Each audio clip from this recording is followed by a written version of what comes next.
That purple and gold, you look good. And I, for the life of me, could not find a gold shirt, so I finally succumbed to asking a 25-year-old Macy's retailer, could you just find me a gold shirt? And she said, yes, we're going throughout the store, we weren't finding anything. And I said, come on, this whole store? She said, what do you need gold for? And I said, because I'm going to meet Magic Johnson. And her jaw dropped. And she says, really? I said, it's for real. And I said, do you know Magic Johnson? And she said, yes. And I said, how do you know Magic Johnson? Because she's a little on the young side. I've watched him play basketball. Right. She said, he's in our public health textbooks at Saddleback College and elsewhere. Wow. So there's this third hat you wear. Yes. As someone who became the face of AIDS, as someone who showed incredible courage. Thank you. And thank you. And now I have a 25-year-old Macy's retailer in Costa Mesa, California saying, yeah, he's the public health guy. Could you speak a little about that?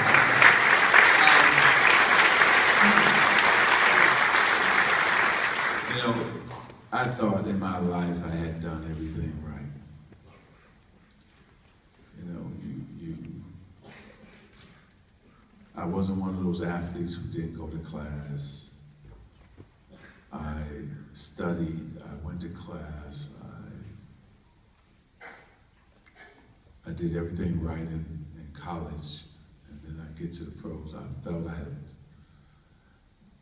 made all the right decisions, and then 23 years ago I get this call that I have to come home from Utah. And so I said, wait a minute, we're playing the game. Can I just play the game? It was an exhibition game against Utah that night, and we're gonna be home tomorrow. He said, no, you gotta come home right now.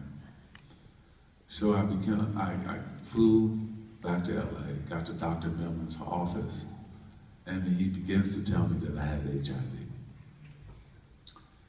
And I just slumped down. I was just in disbelief. I couldn't believe. And he let me stay there for a minute to really collect my thoughts.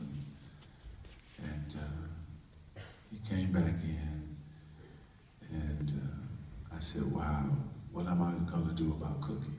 You know, here's the woman of my dreams.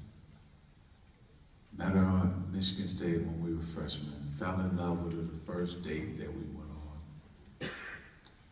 I knew I was gonna marry her on the first day. We went and had a burgers and fries. I remember it like it was yesterday. I told her after we had the burgers and fries, I said, run up and put your sweatsuit on and some sneakers. She said, for what? I said, just go do it. So she went up and put the sneakers on. We get to the Michigan State Arena. I said, I'm gonna shoot. This is 12 midnight now. I'm gonna shoot and you're gonna rebound for me. And I wanted to see if she was gonna do it right. Boy, was she the best rebounder I ever had. And that's when I knew I was gonna marry her. So I thought about all that. I made her wait for a long time because I was married to basketball, and I felt that I couldn't do both at the same time. And she waited patiently, and we finally get married, and then here comes HIV. She was pregnant with our son EJ at the same time, so I'm asking the doctor, what does that mean for her? And he said he couldn't tell me until they ran the test. So the hardest thing I thought I was going to do was to play against Larry Bird and Michael Jordan, but the hardest thing I had to do in my life was to drive home to tell my wife I had HIV. Because young people, when you make a mistake, it's not only it hurts you, but it hurts the people who love you.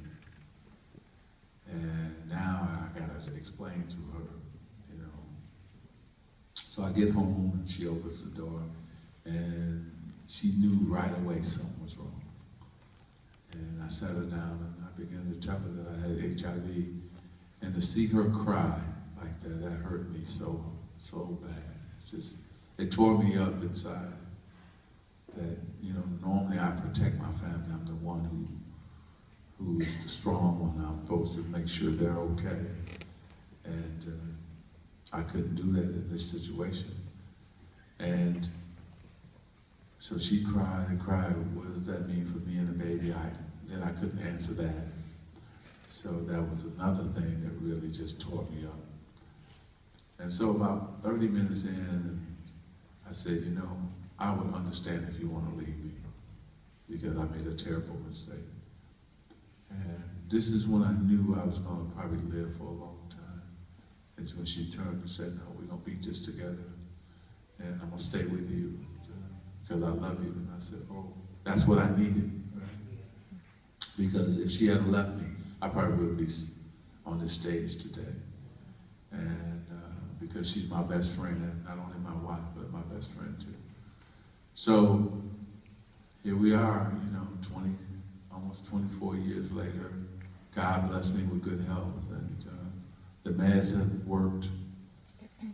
Our son has gone on doing great things, and he's healthy, and she's healthy, you know, my wife Cookie. And so I got blessed, but the fight is still there. The numbers are still running rapid through our community. Over 50% or around 50% of all the new cases still are through minorities. So I got to continue to educate minorities about HIV and AIDS. And but what's crazy is that when I first announced it was only one drug, now it's over 30 drugs. So the drugs have gotten better and better and better. I used to take 15 pills 3 times a day. Now I only take 3 one time a day. Once a day. So it's like amazing how the things have changed. And then last but not least, you know, I wake up every morning around 4:30 in the morning. I run about 5 o'clock. I run for about 4 miles. And then I go lift weights for an hour. So I'm actually in such great shape today. It's really been good that I stayed on top of my diet and what I eat. I just continue to be a workout warrior. And but I want to say that HIV and AIDS is out here. So if you're unsure, make sure early detection saved my life. So if you're unsure, make sure you go get tested. That's really important. And now they have rapid testing now. Now you can know in 20 minutes. And it's private too. So young people out there, make sure if you're unsure, you should go get tested. And again, you should know your status no matter what. Know your status. So put the lights up. I want to Okay. ask some questions.